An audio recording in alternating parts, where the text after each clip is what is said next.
Kota Solo. Sebagaimana kita ketahui, kota ini adalah pusat kebudayaan di Jawa Tengah. Dan telah sama-sama kita ketahui bahwa bangsa Indonesia terutama suku Jawa adalah yang terbanyak mengalami pengaruh kebudayaan Hindu.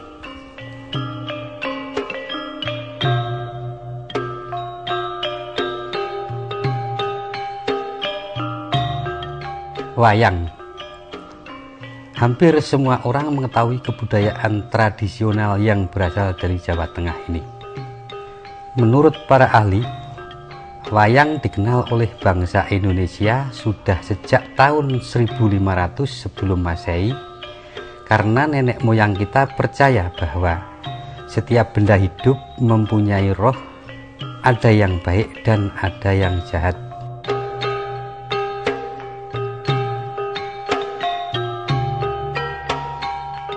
Pada awal ditemukannya wayang, yaitu hanya sebatas permainan anak petani yang terbuat dari daun yang divisualkan ke dalam sebuah bayangan.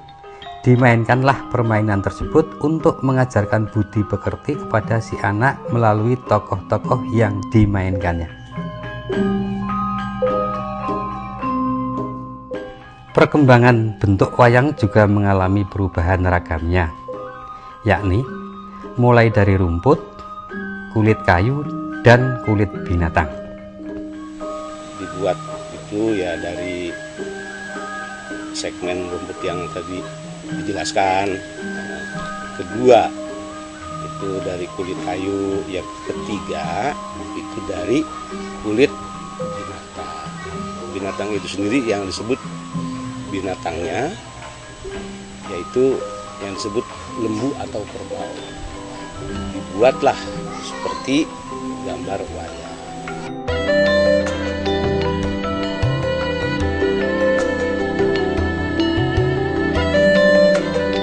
Jika dikaji secara cermat dan mendalam, semua cerita pewayangan mengandung makna filosofis yang sangat berarti bagi kehidupan manusia.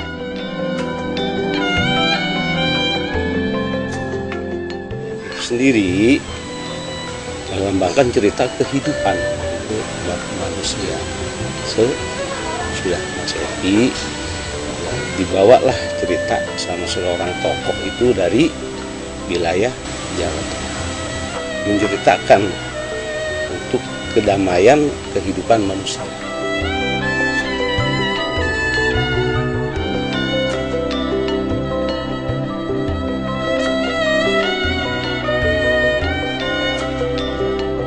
Seni pewayangan di kalangan masyarakat umum dipahami sebatas seni pertunjukan wayang. Namun sesungguhnya seni pewayangan itu adalah sebagai media ekspresi, yaitu ekspresi yang berakar dari tradisi lisan, tradisi tulis, dan tradisi rupa. Sunan Kalijogo, Sunan Giri, dan Raden Patah lah yang turut berjasa dalam mengembangkan wayang.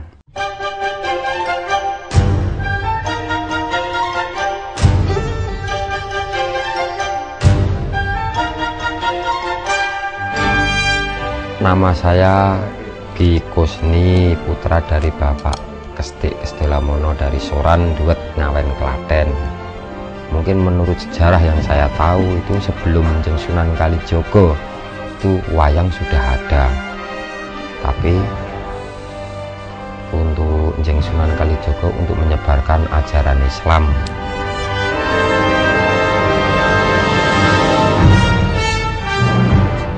Sampai saat ini ada puluhan jenis-jenis wayang yang ada di Indonesia bahkan dunia. Antara lain, wayang beber, wayang gedok, wayang menat, wayang suket, wayang Cina Potehi, dan lainnya yang berubah nama karena bahasa dan penokohan yang berbeda pula. Namun pada dasarnya, pewayangan itu asli berasal dari Jawa Dwipa atau Pulau Jawa.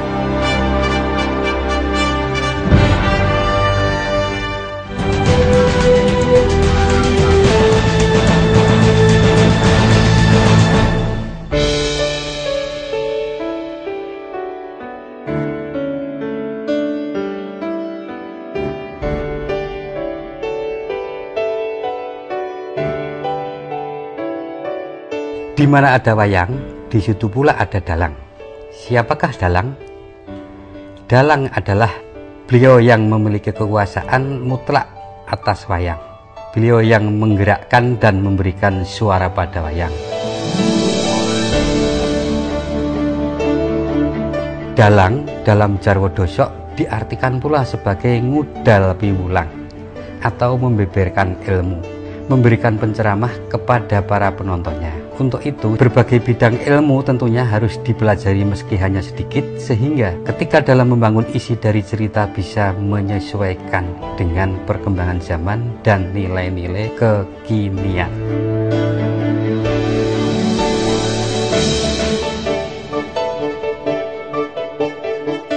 Saya sebagai dalang dan juga kebetulan saya juga sebagai Dewan Kesenian Kota Klaten.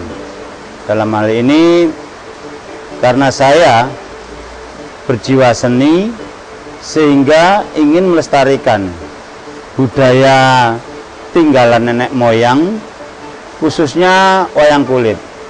Karena di dalam kesenian wayang kulit terdapat banyak tuntunan budaya, bukan cuma tontonan, tapi jadikanlah sebagai tuntunan, ya budaya, ya kesenian, ya pendidikan, ya agama.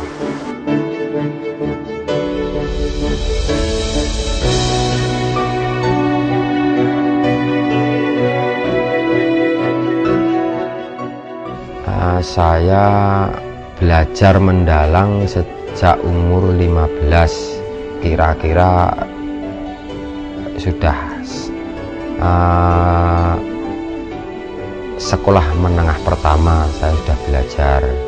Saya menjadi dalang karena keturunan dari bapak saya, dari mbah saya, dari mbah buyut saya. Kalau untuk mendalang kan ya juga pelestari seni budaya, tapi ya juga memang hasil untuk hidup sehari-hari ya dari seniman itu sendiri.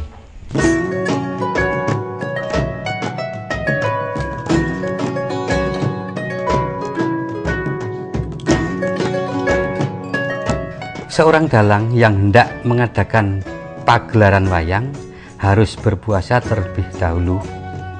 Pada saat pementasan wayang diletakkanlah secajet hasil-hasil bumi dan juga penangkal hujan dan cuaca buruk lainnya.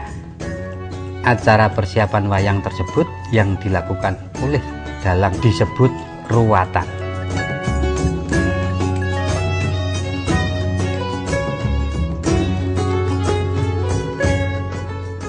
Itu memang ucapan syukur kepada Tuhan Yang Maha Esa yang telah memberi rahmat karunia apa yang diberikan oleh, misalnya kalau di pewayangan itu yang nanggap, itu sebenarnya bukan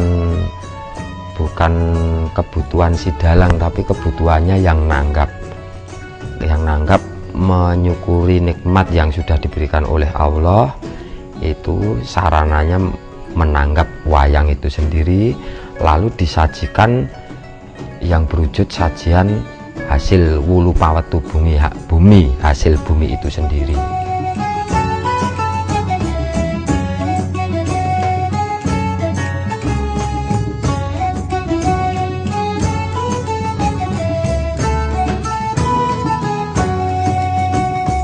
Kalau hal mistis itu seperti sajian atau sajen, itu permohonan warga masyarakat yang menanggap.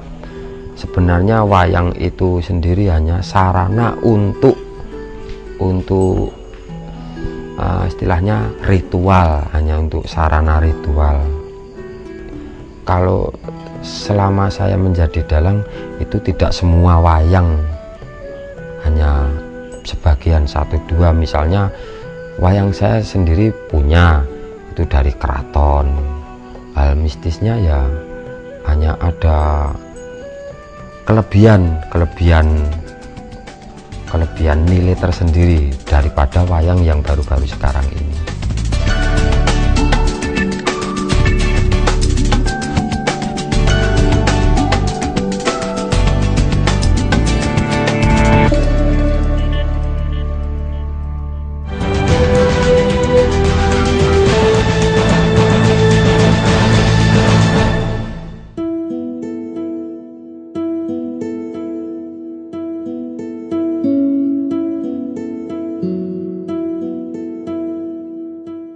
Jika kita melihat kota metropolitan yang megah ini, apakah masih ada yang mengerti tentang wayang? Sangat menyedihkan bahwa anak muda zaman sekarang mereka tidak mengetahui lagi tentang kebudayaan tradisional yang berasal dari Jawa Tengah ini.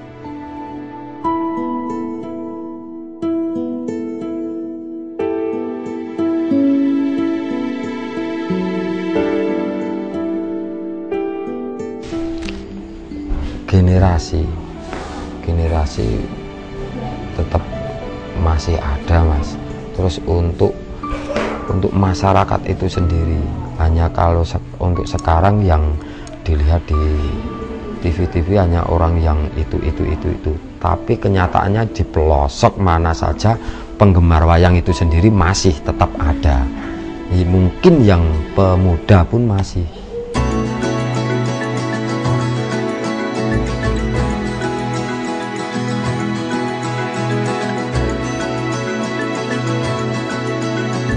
Saya sebagai Dewan Kesenian, dalam hal ini jangan sampai budaya kita khususnya pewayangan itu bisa dikukui dari orang-orang manca. Jadi harus kita pertahankan budaya Jawa khususnya pewayangan. Kesan dan pesan Bapak yang namanya wayang yang ke depan ini coba dibangkitkan dan ditumbuhkan kembali supaya lebih mencapai sampai ke dunia internasional, dan ada yang mengembangkan supaya lebih maju.